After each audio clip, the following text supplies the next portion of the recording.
జీవనానికి మించిన రణమున్నదా? జీవనానికి మించిన రణమున్నదా? కాలానికి మించిన ఖడ్గమున్నదా? ఈ చిన్న కవిత మనకిస్తున్న సందేశం ఏమిటి? జీవితం అడుగడుగున రణం, రణక్షేత్రమే.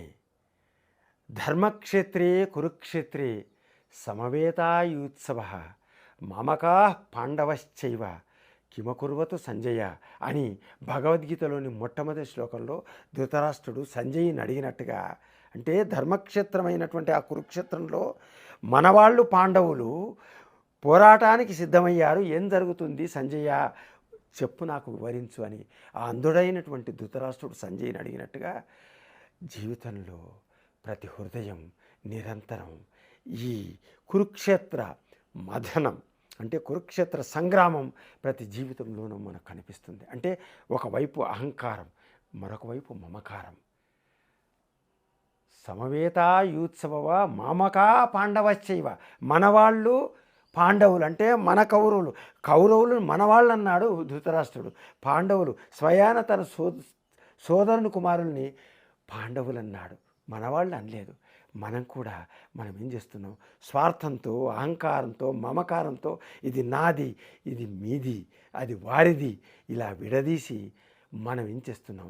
విభజన రేఖల్ని గీసుకుంటూ వస్తున్నాం. దానివల్ల మన సమాజంలో విభజనకు శ్రీకారం చుడుతున్నాం. అందుకే ఆ పరిస్థితి రానియదు. రెండవ అంశం ఏముంది? జీవనానికి మించిన రణమున్నదా?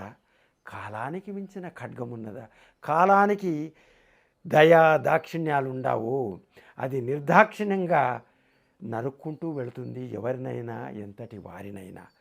అది అలెగ్జాండర్ కావచ్చు, గౌతమ బుద్ధుడు కావచ్చు, అశోకుడు కావచ్చు, ఒక మహాత్మా గాంధీ కావచ్చు, ఎంతటి గొప్పవాడైనా కావచ్చు, ఒక రామకృష్ణ పరమహంస లాంటి మహాయోగి కావచ్చు, ఒక రమణ మహర్షి లాంటి అద్భుతమైనటువంటి వ్యక్తి కావచ్చు, ఎవరినైనా కాలం తన ఒడిలోకి తీసుకుంటుంది, తన బడిలో చేర్చుకుంటుంది.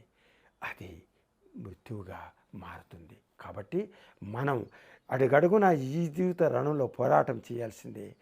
ఆ కాలానికి, ఖడ్గానికి, కాలం అనే ఖడ్గానికి మనం బలి కావాల్సిందే అనే విషయాన్ని మనం ఆలోచించగలిగినప్పుడు మన జీవితాన్ని మరింత మెరుగ్గా మరింత పదును పెట్టుకొని మనం ముందు వెళ్ళడానికి అవకాశం ఉంటుంది. సుమా, అది దిశగా ఆలోచిస్తారని ఆశిస్తూ ధన్యవాద నమస్సులు.